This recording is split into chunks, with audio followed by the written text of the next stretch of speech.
live with my good friend Siri. My name is Shri, not Siri. I always call her Siri, but she says Shri. But I've known Tree for like 3 years. We met last year. Last year, it seems like 3 years.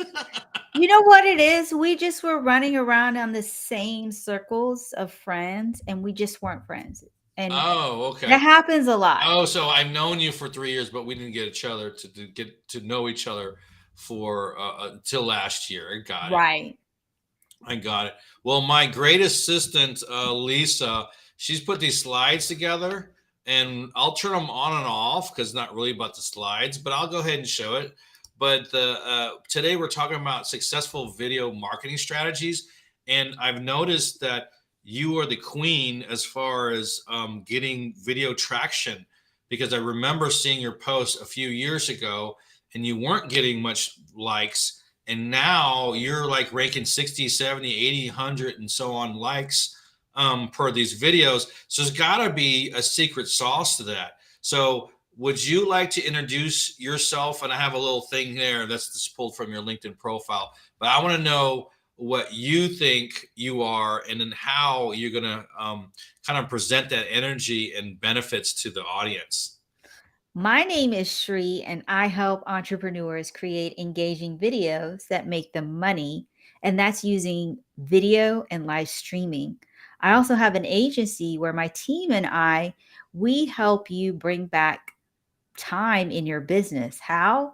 Because we take care of all of your social media management. We take care of you want a live streaming show like this on LinkedIn, YouTube, Facebook, and you want to turn it into a podcast, then we take care of finding the guests, taking care of the technical aspects, the opening, the closing, finding the guests. So all you need to do is just show up.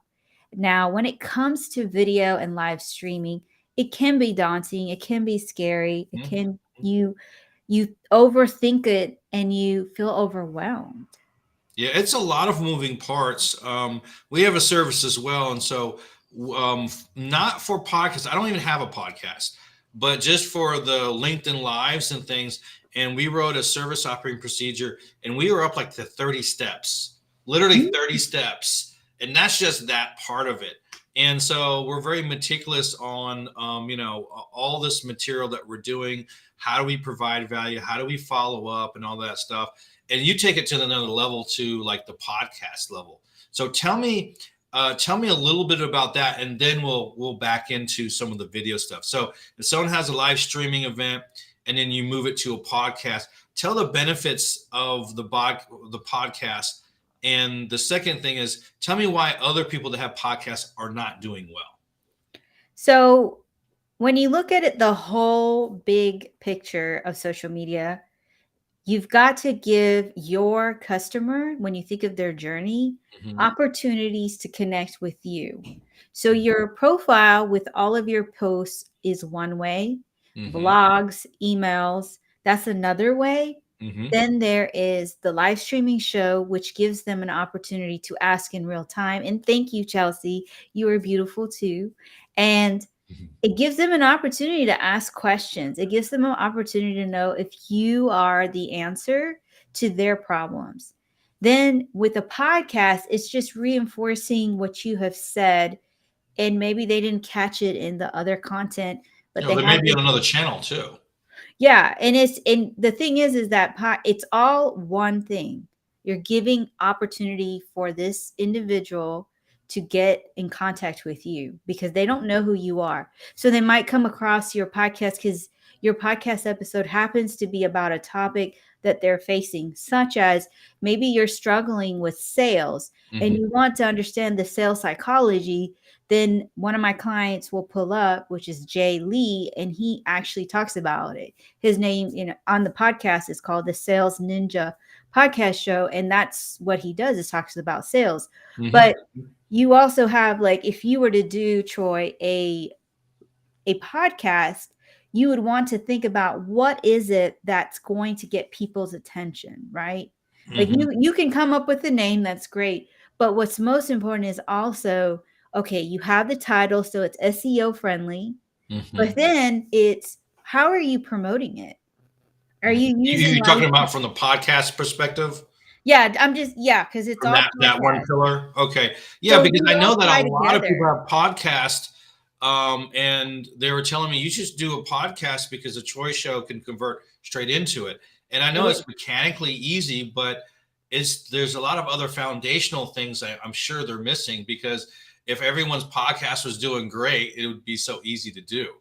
So I'll go back to what I said in the beginning. Hmm. Everything you do, every piece of content you put out, whether it's on social media, whether it's a video, a static post, a carousel, if you have an email list, Hmm. if you have a live streaming show, you can still direct people to that podcast.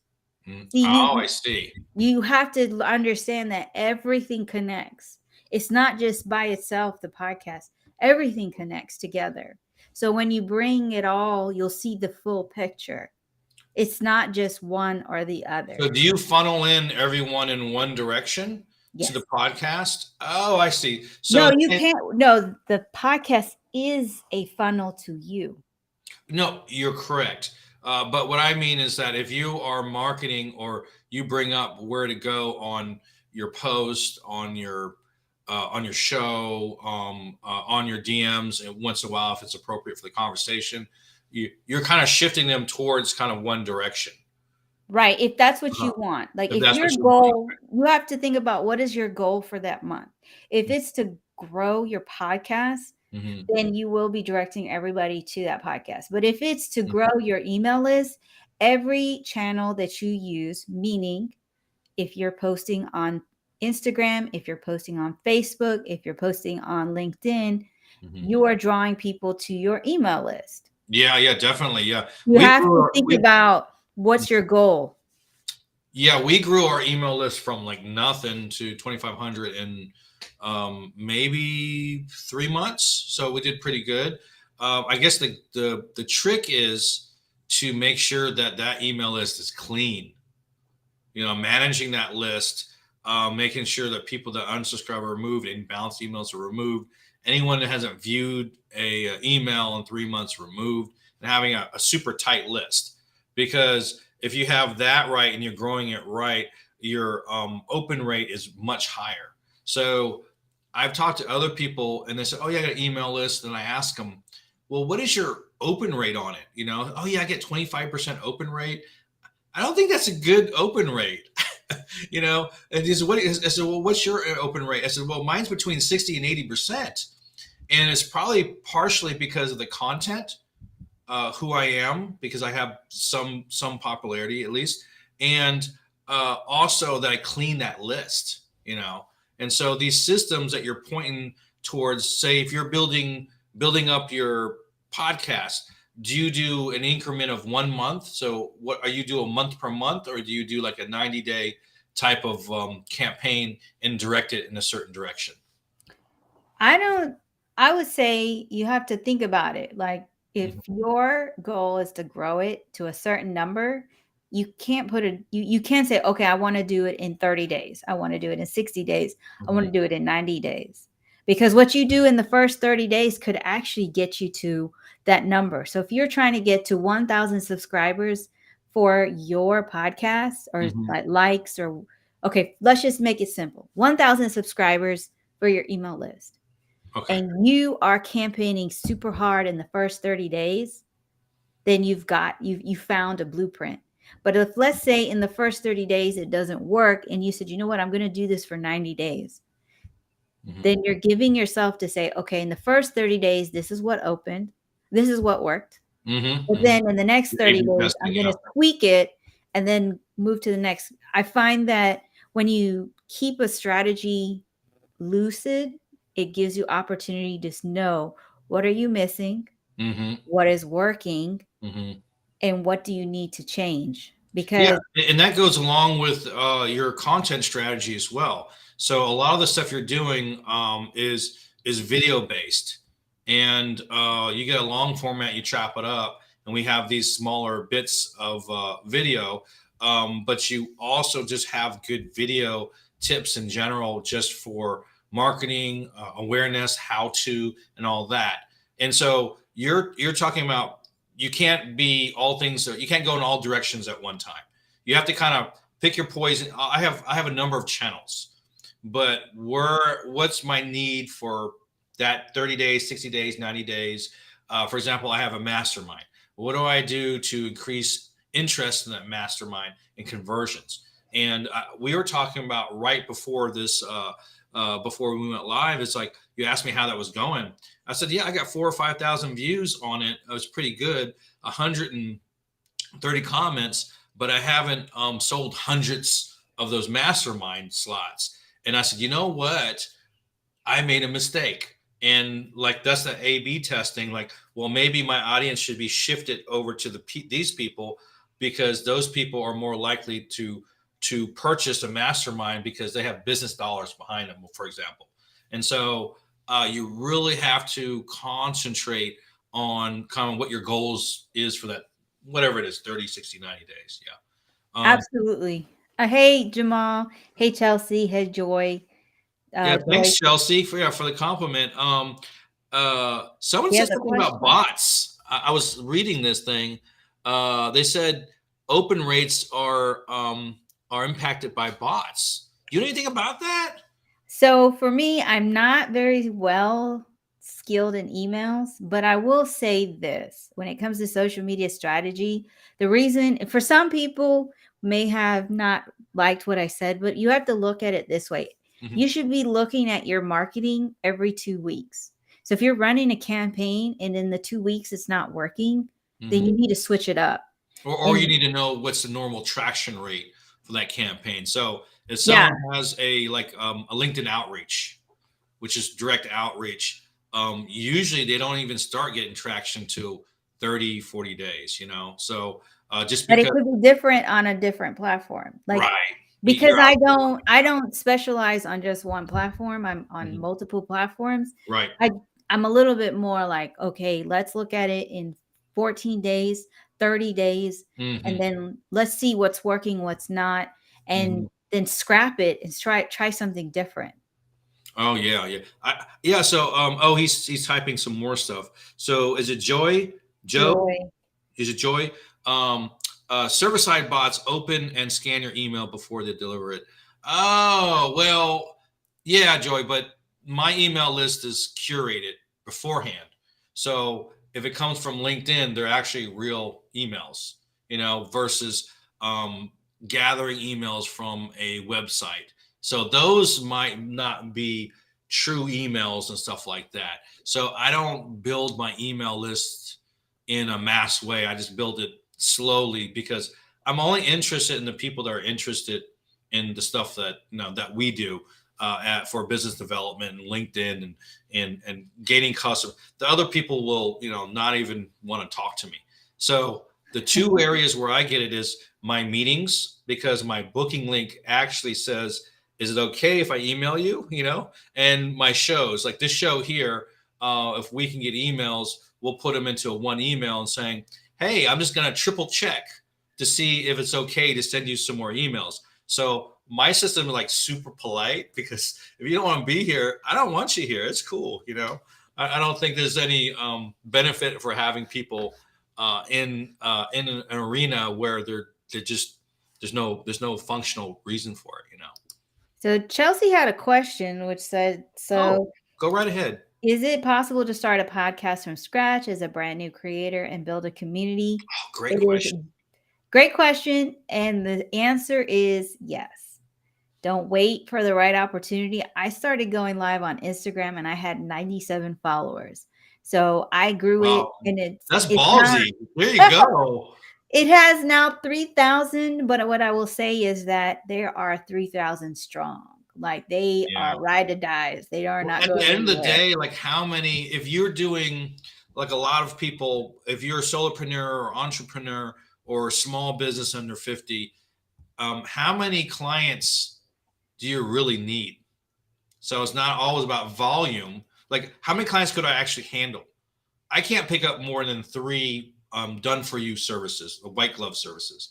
Anything beyond that is too much, because Right. you have to the onboarding, you have to manage it, weekly meetings, set up systems. The coaching stuff is a little more flexible, but you have to figure out, do I want a bunch of pain in the butt clients, or do I want a few good clients that are paying well? And so these good clients are going to be usually less trouble than the complainers that don't want to pay. And I don't know why that's like that, but you know. We have one more we have actually two more. So we have one that says, Chelsea, do the subscribers of my LinkedIn newsletter get an email when I post? When your newsletter gets posted, then yes, it's notified. We're all notified about that newsletter, but not about our actual posts. Oh, I think she's saying that, do they get an actual email versus notification? No, that's what I'm saying. You get a notification, and Oh, every time LinkedIn, it's posted? yeah, and LinkedIn will notify you Hmm. it'll pop up as a message on your phone that a newsletter has been posted by Troy, and an email gets sent. But you don't have the emails. You don't have access to people's emails through LinkedIn. That's the No, only that's downside. true. That's one thing that was kind of a bummer. But I will tell you that I have a fairly large network. And so when I tried the newsletter, I was like, yeah, I had another LinkedIn expert said, Troy, you should just do a newsletter. And I said, should the first newsletter be about? I said, it should be about what the newsletter is going to be about, you know? And so I put that together, and it was on a Friday evening, and which is the worst time to do it because no one wants to see it. And 2 hours later, I had 300 subscribers. And on Monday, I had 1,100. And now I have a little less than 3,000. So if you have a fairly good sized network, yeah, create that newsletter. And other uses for newsletters is, if you're thinking of ideas, is if you're posting content and you're posting a series, you can put the whole series inside the newsletter, so it's evergreen, and that way it recharges your post. Anyway, I just wanted to throw that That's a little great tip in tip. there. That's whoever's thinking about doing a newsletter. And I'm glad we're on video marketing, because Liana is asking, how can we best exploit video marketing to bring people to your Facebook page? Oh yeah, let's talk about that. We can get to this mindset in a minute. I want to answer these questions. So to answer your question, Liano, how this is something that I did with my own Facebook community, Get Confident on Camera. I had just been talking about it in my live shows. I had been talking about it in my videos that I posted everywhere. And then I did an official post. Then it got people. So So you warmed it why? up. I warmed it up, but you have to explain why. Why should I go to your page? What about your page is important? Because we're selfish people. Let's just be honest. We Mhm. care about only ourselves, and we want to know why we should go there. Is it going to help me with the problem that I have right now in terms of sales? Is it going to help me with my mindset? Whatever that is that you talk about, you have to give the reason to go there. Troy is giving us reasons why we should tune in every week to his newsletter. So when you put that type of video out there, drawing people to get more tips, let's say you do one video saying introducing yourself, then the second video is going to talk about, maybe you have a specific strategy or blueprint, kind of introduce that and say, well, if you want to get more tips on this, come to my page. So you're drawing people through this series of content videos Mhm. that draws them to go there. And if you go live, if you are comfortable going live, now they can ask questions, and it's easier for them to say, you know what, I want to follow your Facebook page, or I want to be part of your community. So you're talking about warm up and conversations and constantly talking about or mentioning it through all your different activities, whether you have a live event, whether you have a post, a comment on a post. I still noticed that today. You did a post that wasn't about this, and you commented about this. I said, oh, okay, she's always pushing towards, hey, just be aware of this time, and to be always top of mind. And Yes. so if you provide information into smaller bite-sized chunks over time, it becomes more of a natural decision. It's almost Right. like their decision, because if they feel comfortable enough with you, and then they may check that item out. Um, do you have a particular time frame? So you did a couple of mentions when you're posting for a while, and then you did an official post, and you did some other things, and maybe push an email to list or whatever the things that you did, right? But you didn't do that at first. You did these subliminal touch points. I talk about it, by the way, all the time. What was the time frame for that I before you gave It's did? a runway, right? We think about runway. The longer the runway, the easier it is to take people. The shorter the runway, it's harder to convert. So Good when I point. look Yeah. when I look at it, I actually started my Facebook group in November of 2022, but Mhm. in October I started talking about it. And then especially in November, I said, I'm thinking about creating a Facebook community. Mhm. And so I took people on the ride, asking them what should I name it. And then when I got the name, then I started everybody who had voted, who had participated, actually got the link to join the community. So Mhm. when I put it out to the public, let's say 30 days later, Mhm. I already had like 50, 60 people in there. Right, right. So you made them part of the process. So Yes. they're invested in this process. That's a really good point. That when people feel like they're invested in a process, they love you because it feels like it's theirs, which Yes. in a sense it is, because those first few people are the rock stars of your audience in that particular segment. Marcus mentioned something. He had a LinkedIn with 150 people join the. He had a LinkedIn event.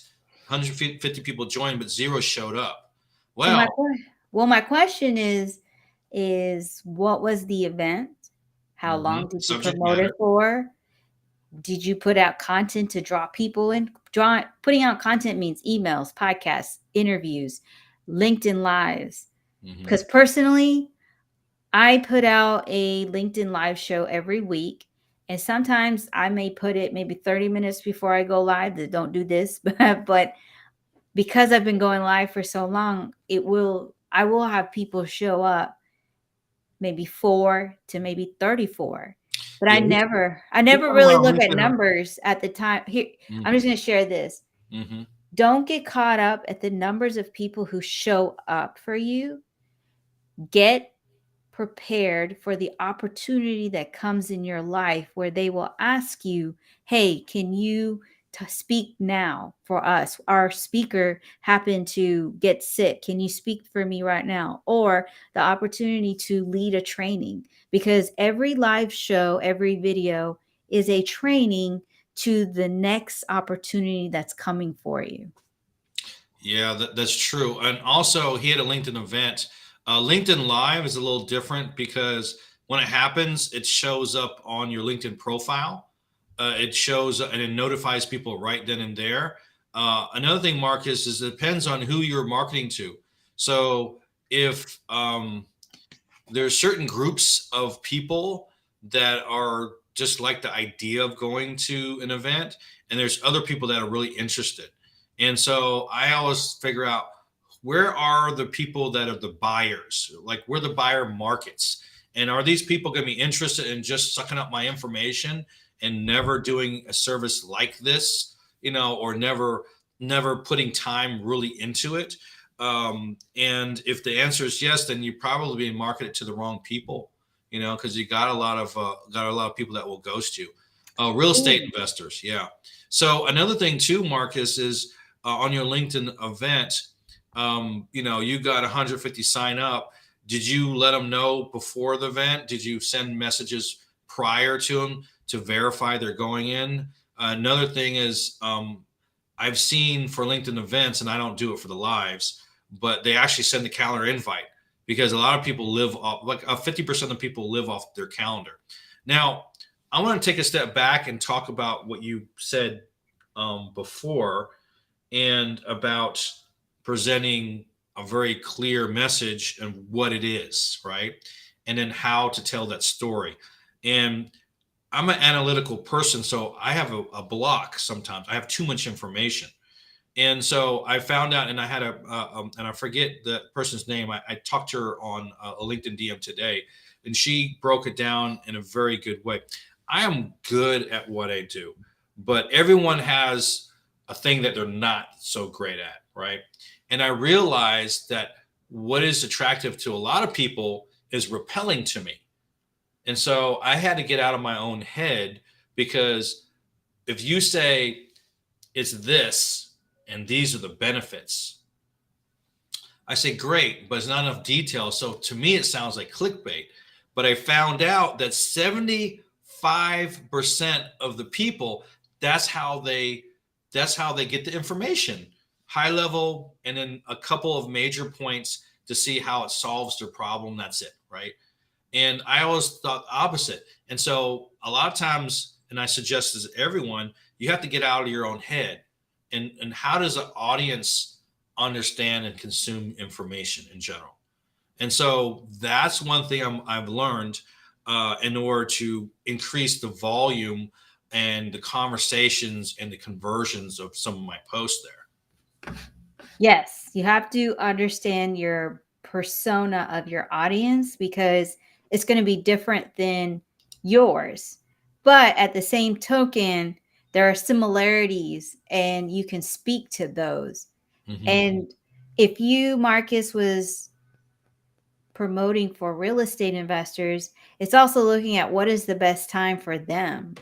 And were they taken on a ride to understand that this event was for them? If you don't take them on a ride, they won't show up. Like my 5-day challenge, nobody's going to show up if I didn't do some leg work, which was months, actually, not months, it was like weeks before the actual date. I actually even pushed the date because I didn't feel like I had enough time.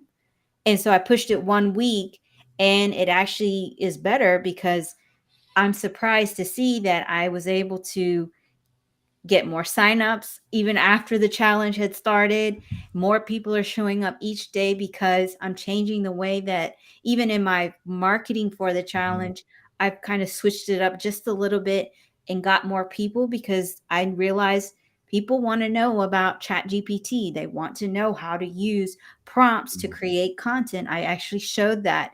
So even though that session finished, you could still be part of the email list that gets a copy of the replays because every Mm-hmm. day was something. And then tomorrow, I'm actually going to be showing how to edit on your phone. Oh, so the chat GPT stuff, you're saying that wasn't an original course, but you discovered that that was an opportunity. No, I Because never put it in my marketing. Oh, okay, but was part of your original course. Well, let's pretend it wasn't part of your original course, and you discovered that, oh, this is a need, and so what you're saying is you have to be flexible enough to either flip the marketing or add that component within your training and not be Yeah, so rigid. Um, absolutely. Like, if because first it's a off, job I knew opportunity. about Chat GPT, but the difference is I wasn't feeling confident to show it, but now I know how to use it Yeah. enough to say, you know what? I know somebody who can create a prompt, which they did for me. Hmm. Then I am I research enough that I Hmm. can find the websites to direct you and say, look, here are some websites that I use to help me. Maybe they might help you. Hmm. And in that way, you can take all of that and create content from it. Well, I think in a certain respect, you're like me. If you do something for an hour, okay, got it. You know, you're smart enough to understand that. So when people go to you, they're gonna know that you're not the highest and expert at every little thing, but they don't need that. You just need to be two steps above them. Just like, look, this is the guidance to Hmm. get where you need to go. Right. So I think that a lot of people get frozen because they feel that they're not the smartest in every little category. They don't need to be. You know, they just No. yeah, you need to be able to serve them, provide value, and allow them to get where they need to go. The same thing on Mastermind, I simplified it. They said, what's it about? I said, it's about being functional in 30 days and profitable in 90. So they get an idea like, oh, okay, on LinkedIn, I need to make money, but I don't know what the heck I'm doing. So he's going to teach me how what I'm doing in 30 days. And so by simplifying that, it really helps. It Um, does. A story that I share with many is that when I started going live, it was all about building a community and bringing other entrepreneurs together so we could learn from their stories, giving them a spotlight and giving them a voice to be heard. And little did I know that eventually others wanted to hear my voice, but I mhm. didn't see my value and I didn't see how my voice can make an impact. And it was through sharing my tears, my struggles, that others started to connect with that story, because it is a struggle being an entrepreneur, especially if you don't even know what value and voice you have. And Well, or that's why you have that's too why many that voices. connection is there. Yeah, you have too many voices, but I guess that's for the crazy people, right? No, I'm not too many voices, but what I am trying to say is that we are humans at the end of the day. Yeah. I have a Well, daughter. you can't wear but so many hats. You Yeah, I can't can be. wear so many hats, It but I gets can be confusing. me. It's true. You gotta like I had to go through, and I have assistants like you, and they help with the content. And sometimes I gotta rewrite the whole thing or redesign the whole thing. And I'm pretty darn smart, but it's a lot. It's a lot of hats to wear, and then you're not gonna. Then you'll take the time away from your high level thinking, your business thinking. So you can only do certain things well all together, because if you do everything, if you tell people that you're good at everything, you look like a flea market. And no one wants a jack of all trades. Someone wants an expert in kind of this area, so they can go and get where they're going, get where they need to go. And Chelsea, I see you. Yeah, she's on it. She's a super fan there. Yeah. So you're talking about mindset right now, and the other thing is speaking to one person, and the different forms of video for marketing there. Yes. Don't make it complicated. I Like, don't know. for It's true. example, for example, I can talk to all of the parents out there. We sometimes have to put aside our business to be there for our children. Yeah, That's a true fact. I don't care what business you own. You have children, they're only that age for so long. So when my daughter left for college and I was crying every day and even on the lives, all of those parents came because they felt my pain. yeah. Just like you have a daughter and she wants to come in out of nowhere to be in your face. Oh yeah, school's about to come out. She's gonna be busting in there. She does What not are you gonna care. do? She'll be Or like, "Hi." hi. Or the best is like my mom. She happens to always walk in when I have a live. And now everybody loves my mom. So Yeah, that's just family. But we yeah. are humans. We are that. And we connect through that. Sometimes, Troy, it's because of that. They see, oh, you have a kid. I have a kid. You Mhm. understand my pain. Let's get on a call. Yeah, because it's the know, like, and trust factor. They feel like, okay, she's a real person. She's a real person with real things, and they can relate to you. Yes. Absolutely. And mindset plays a role. Like you'll have moments where you'll doubt if that video is worth sharing because you had a hard day or this is a lesson that you learned. It's those moments, those videos when you put it out that you actually get the most reactions because somebody's like, "Oh my god, you're speaking to me." Yeah, yeah, yeah. I try to post once a week if it happens that it's something I do that was kind of really awesome that I fixed something, or did I screw something up, and what did I learn from that? And they actually get really good engagement because it's true. You don't want to put anything false out there. What I don't like is when people are presenting something that has no base in reality. And you can kind of tell they're like, I don't know about this person. So I think it's okay to be quirky, but I think you at the same time you have to keep it in that honesty and know what. And sometimes there's certain things you don't want to post. But they people want to connect with real people. So even to your profile, when you're doing your post, or if you have a profile, if you were in the United States Army, if you were in the military, put it in there on your profile. Because people like that. If you are a family person, well, don't you work with other family people that have families? If you're involved in whatever things that you're involved, there's groups for that. So it kind of makes sense to put it out there, just so people know that they're dealing with a real person and not a bot. Because I think there was a couple bot messages in there. People don't like bots. Every time I No. get a chat on a bot, I'm like, no, I want to talk to a person. Hey, Gabe. Yeah. We're going to go back to the slide that we keep trying. And it's when we're creating, this is all about creating a video. And we talked about this yesterday in day 2 of the challenge, where when you're writing your script, think about the person that you're speaking to. It's not talking to everybody. So this video may not be for all of the entrepreneurs. It might be for the moms who are entrepreneurs. And you're saying, as a mom, handling an empty nest and taking care of elderly parents is a lot. And when do you take time to have time for yourself? How are you filling your cup to be able to fill others? So that's a video that is not going to speak to everybody, but it's going to speak to the moms. And Right. So you target the persona. I Um, target the persona. So mhm. I'm just saying that was an example of a video. You might be, for Troy, it might be uh 10 or 5 things to keep in mind when posting. Yeah.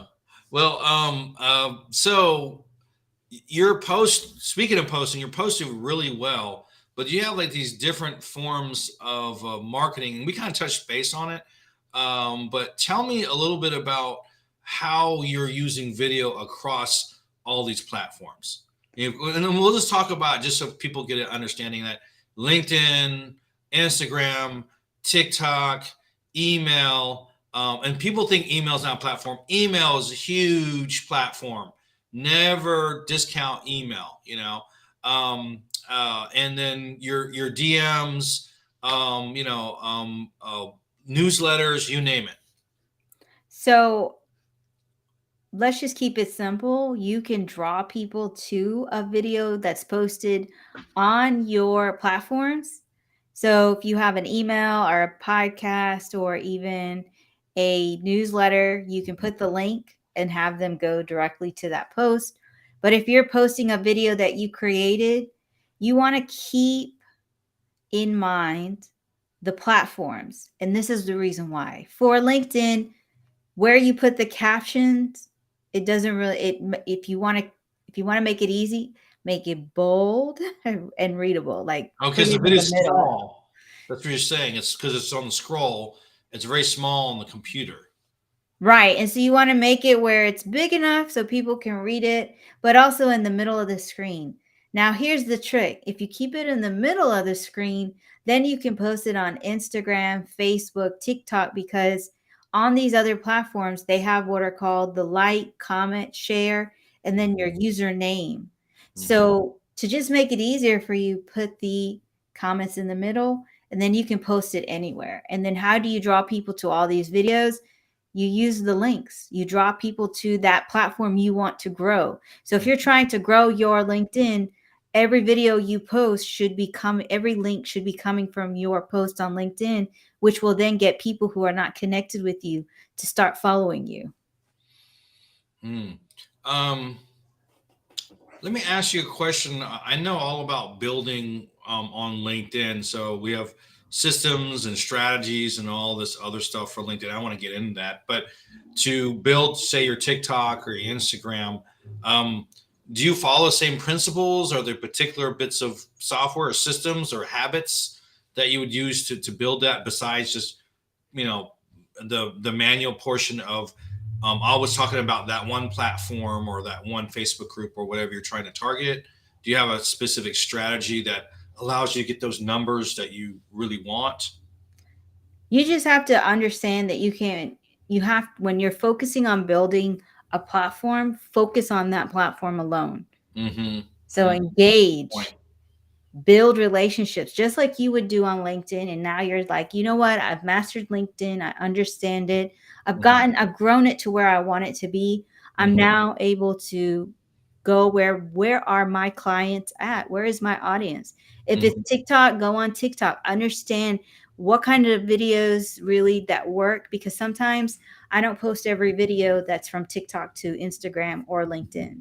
I actually Oh keep yeah, it. of course. Yeah, because it's not appropriate sometimes because of the length or the format or the type of audience. It might Well, be. also it's a testing ground for me. Let's just be real. Not every video I put is great, but I figured that because I'm trying to grow my TikTok, I'm just trying to understand the platform. Yeah, If a video fails and bombs, I don't really care because yeah, it's not where I get most of my leads. However, it does teach me what works, what doesn't, how to read the analytics, hey, what we do on LinkedIn when it comes to building relationships, commenting, it works. yeah. Every platform's like that. We all crave to connect. Yeah, it does seem like it does seem like there's a lot of similarities in that where I'm like pushing all these buttons. I don't know what I'm doing.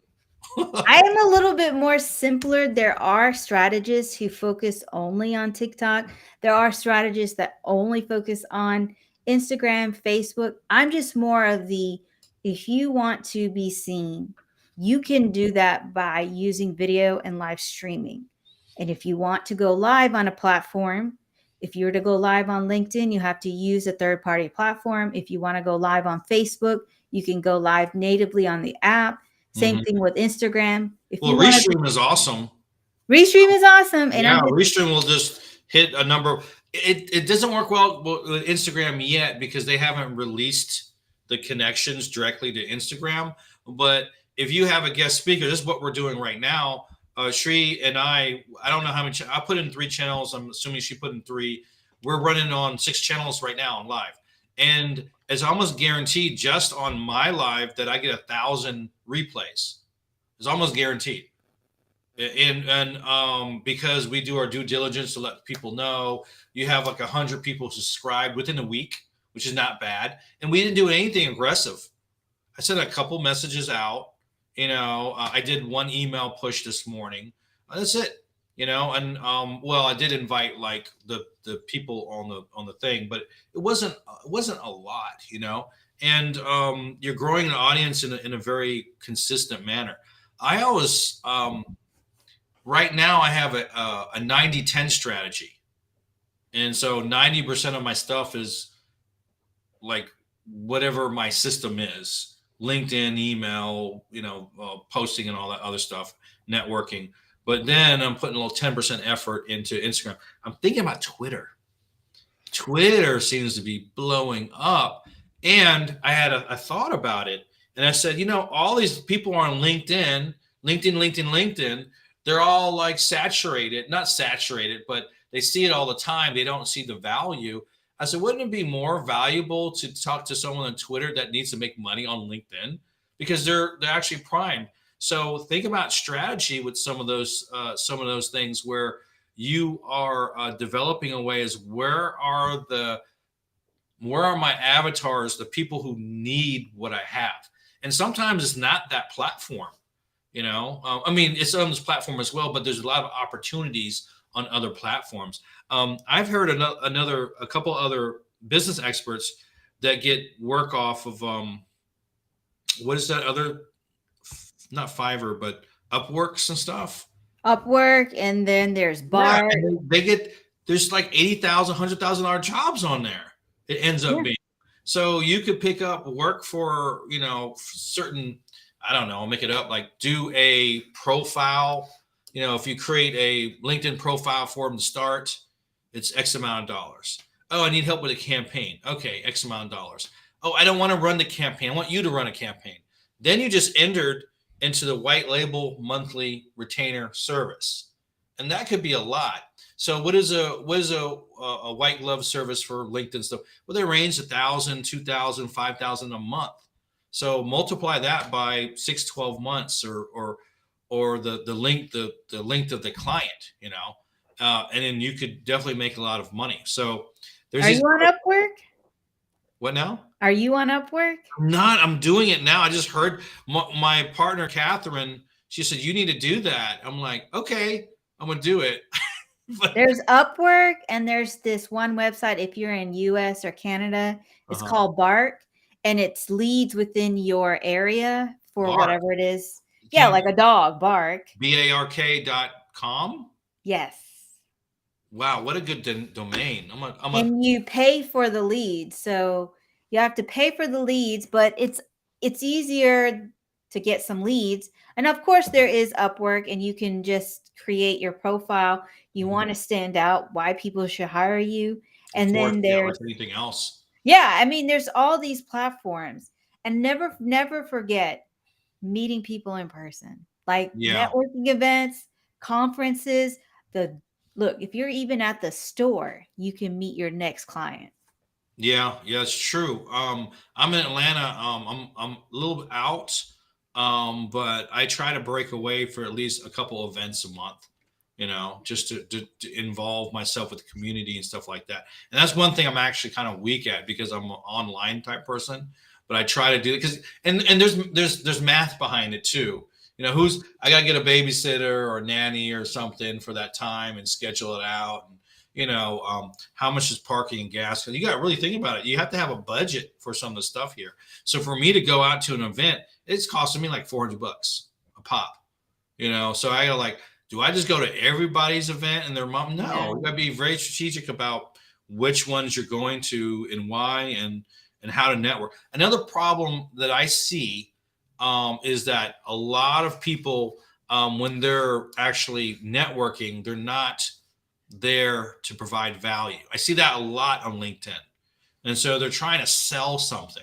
Of course, LinkedIn is a business place, but it's not a sales place. It's a networking platform. It's a true networking platform. What would you say about that, Shri? How should people manage their conversations on these other platforms? So when you are talking to people, just get to know them. When you focus on the person and less about you and more about them, they are more intrigued to know about you. And it's real funny how we hear this a lot, but it really does work. I go to network events, in-person network events. I actually very nervous about them, but Mhm. I always just focus on the other person. My live skills come out where I interview them. Basically, I'm asking them about them. And next thing you know, they're like, who are you? What do you do? How can Yeah, I introduce you to somebody? It yeah. always turns out like that. And D, I love Alignable. I haven't been too active on it, but I do know it's a great place to start networking and getting some So really Linable good is a leads. whole nother social network, right? Yes, and it's Yeah. free and they have networking events and Mm. people can post in there. Have you ever gone to a meetup group? Is that a thing still? I have gone to LinkedIn networking, like within Houston, there's a LinkedIn networking and Mhm. they meet once a month, but this Oh, month okay. they're not. I've also looking at, so I want to get better in my storytelling. And so Ash Ransted, I can't say his name. I know his first name is Ash, but he put a book and it's by a group of people called Moth and they're storytellers. They Mhm, actually have a chapter here in Houston. So I'm interested to go to their monthly meetings. Again, you mhm. got to do what's in your budget, what's in your Yeah, time. what kind of makes sense to get where you're going to go? Emo is disagreeing with us. She's saying to stay on LinkedIn because other places charge you fees and stuff. Well, the Number reason one, is pay to play. got to pay Okay, to play. pay to play. So if you want everything free, then you must have a free business. You got to go in there and pay. All right. So It's if all about pay to play. And I had someone says, Troy, that you should do all your business for free, all your courses for free. I said, I know. I should tell the people on my mortgage, I'm a good guy. You should just give my mortgage for free. And so that's one thing I would say. The other thing is that yes, there is a marketplace here on LinkedIn. However, on other platforms, they have a very clear issue, and they haven't been bombarded with a lot of things that they haven't been exposed to certain things or haven't things that haven't worked or have worked. And so those are a newer audience. So sometimes it's refreshing to be on a different platform. And so it says, oh yeah, I do need a LinkedIn profile. Oh, they do it. And they don't have, and you have very little competition because these other platforms talk about all this other stuff. And I found exactly what I wanted right here. Maybe I'll just go to Upworks or whatever and have this person fix my little immediate issue. And other platforms are great for small things. So, how do you build a client? Well, you want to build a client by working that relationship. And if they want to put some money into it, maybe they don't want to give you $20,000 or $100,000 up front, but they might give you $500 to fix a small problem. And to them, that $500 is not a lot, but it's a test. So these small increment acts of service, I won't say acts of service, small increment services build to larger services over time. That, and also one thing you got to keep in mind is that LinkedIn is a huge platform, but it's also hard to find somebody. Versus if you go to Fiverr or Upwork, you can just say, you know what, I'm looking for someone who can help me with video production and I want to have a podcast. So they'll just find it. Because on LinkedIn, even though we can make it easy for them, I know there's a lot of people who don't know who I am, but I put myself Took on. me 2 years to figure out who you were. Yeah, and so I'm like, what are I you go doing? to Upwork, they might find me faster, or Bark, they'll find me faster.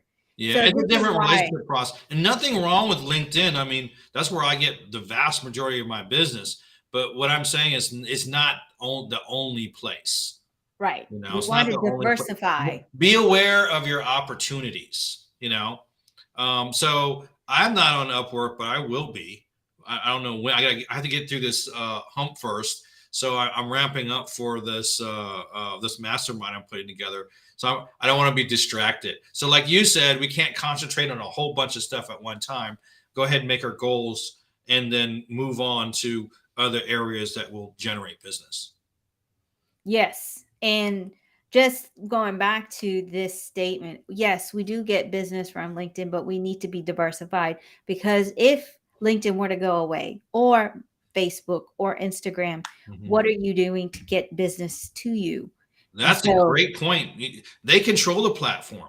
they Um, control it, they can ban they you, don't care who you are. They they don't can care. ban you one day because somebody complained about you, Yeah. or realize Oh, I this. have a horror story. A good friend of mine, another LinkedIn expert, um, last name Mendoza. Um, he's got an audience 4 times. I have a large audience. He's an audience larger than mine, and he was telling me that, oh yeah, someone hacked into his Facebook and they banned him, Mhm. and he was getting all his business, and there's nothing he can do about it. I was actually traveling last year. They took my profile down and off because they thought someone hacked in. And I said, no, that was me. I was traveling. Well, someone was over. I said, no, I was there. I was at that location. That's me. Like, well, we don't know if it's you. I said, you do know it's me because I'm telling you it's me, right? So I had to send an ID, and my account was down for 4 days. You know how many phone calls, how many clients I have and phone calls I got? And they were afraid of their business. So they have total control over these platforms. Even if you play by the rules, you should not put all your eggs in one basket. No, just be aware. There's nothing wrong. Many of these individuals who say they have a six-figure business, many of them are getting it from outside sources, meaning they are putting themselves on Fiverr, on Upwork. They are going out there, going to networking events. This is things that they are not saying, but they are doing. How do I know? I've interviewed them. I've asked Mm. them. And advertising on YouTube, I won't answer that, but I will tell you this: YouTube really does do a great job of taking your advertisement and then putting it in front of the people who are watching that type of No, their content. algorithm's pretty tight, I hear. Yeah, their algorithm is like super, super tight. So that's why I would say if you are going to do it, then just know that piece about So if somebody, I'm just going to make an example. If you wanted to learn how to build a home and you are somebody who's a coach to people who build homes, then your advertisement is going to go to those people who watch videos about building a home, improving their home, and so forth. Well, let's get a good perspective though. But if you got like a $500 budget, no, you have to put budget on a regular point before you get your money back. Another thing too is they have LinkedIn advertising, and generally it doesn't do well, but it does well in conjunction with other paid advertising. So there's strategy behind that. Another thing too is someone asked if LinkedIn Premium was worth it. Well, it depends on which premium. I think they're all worth it. You can get the regular premium, you get Sales Navigators, two versions of that. You can get uh, um, recruiter, and then they have the one with just the courses that come with it. And so LinkedIn Sales Navigator, I will tell you right now, if you're doing business on LinkedIn, if you're really doing business, yeah, you need it. You need it. You can't get around it. This what $90, $100 a month, but the question I always ask my clients or potential clients when they have any issue with how much something costs, I ask them, how much is one client worth? Mm-hmm. That answers everything. If they say, oh, client's worth $100, get on a different platform and get a job. That's what I have to tell them, or this is not the platform for you. So the average high value service is about 1,000 a month and up. So an IT company could be 50K. A coach could be a minimum of 1,000. Of course, they have smaller services, but if you add them all up together, like if they have a master, like some masterminds are less than 1,000, but in general, that's kind of the going rate. So think about that. If I could get one customer a month, and one customer was worth say 15, now let's say 1,000, the low end, $1,000, right? And that means in 12 months, I would be making 12 grand a month because everything is compound. And you got to think about that compound and how to manage that type of client. So, yeah, Sales Navigator is a must. If you don't know how to use it, well, pick up my mastermind and we teach people on that. Alignable does not allow sales pitches. Oh, good for them. It's good. No, they want you to connect. They want you to build a relationship. Yeah. What was the Chelsea is on fire? Wow. Yeah, she said she Go had. ahead. Oh no, she was just talking about she wanted to get verified, and you have to use Clear, but there was a glitch, so she has to wait an additional 30 days To be verified with what? to be verified. You know that LinkedIn you can be verified. Yeah, that's brand new. What's that about? So that's so that no one can make a fake account because a lot of people have fake accounts. Yeah, I think people get scared because they don't know if I went through it. I actually stopped doing the verification process because I said, well, LinkedIn and Clear are two different companies. Are they signing me up for a service? Right, Clear is a service, There and you go. Something's kind of, I don't know about that. And is there a cost to the service? yeah, so it's like 100 and something. It's like that whole, and I'm just Blue, running there's blank. another version of a blue check. Well, Clear is actually used for when you travel. Okay. Well, no. Well, I meant in the sense of a blue check I'm gonna for look it up. Clear is a $8 a month thing. So No. it's equivalent to in order to you to be verified to make sure you're really you, they want you to pay some money.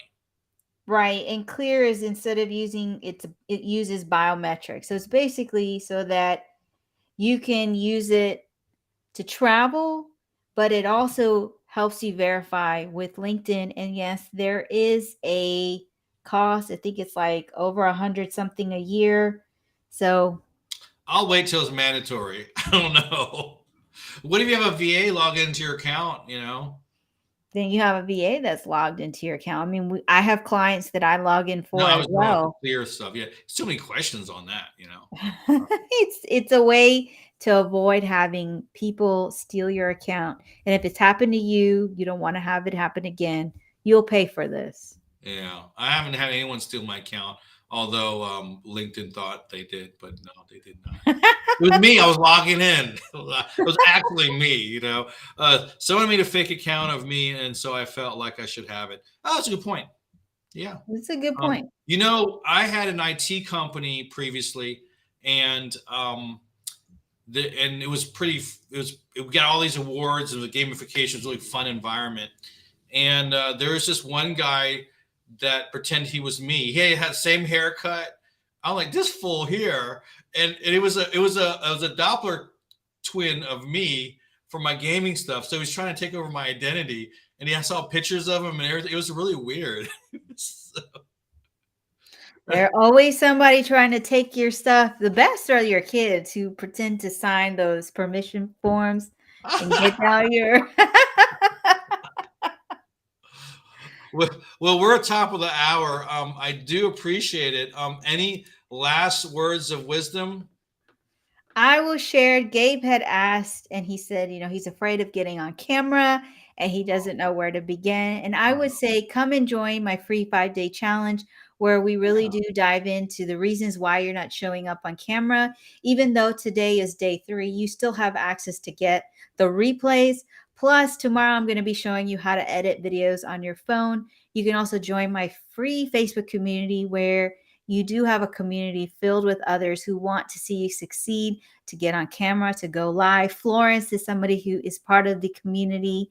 So come and join. And if you just want to get one-on-one coaching, or you're like, you know what, I want to join a group coaching. If you have something in the future, reach out to me. Awesome. Thank you, Sheree. Thank And for you. anyone that needs to make money and build relationships on LinkedIn, well, book some time with me. Always open for a conversation. Thank you. Thank you.